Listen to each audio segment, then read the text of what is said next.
Now, if that ain't some financial witchcraft and sorcery for you to think about, I don't know what is.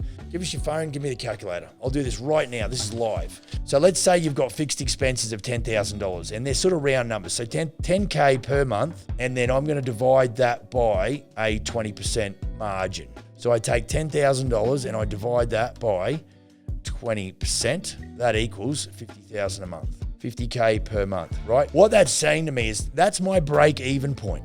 Okay.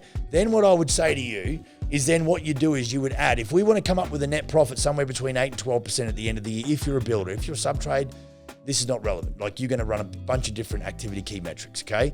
But then if I want to say, okay, at the back end of the year, I'm going to create a 10% net profit. Then what I need to do, that's a break-even point. So at this point, you're making zero net profit, 50,000, and then I add, so I want to add plus 12%. So that's adding another $6,000 onto that.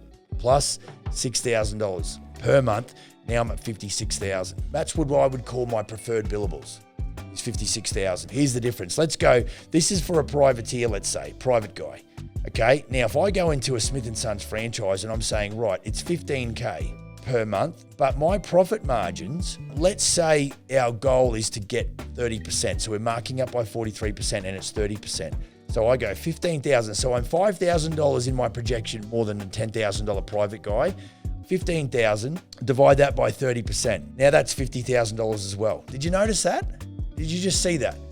You've got an increase of running expenses by 50% from 10,000 to 15,000. But because I increase my profit margin from 20% to 30%, my break-even point is exactly the same.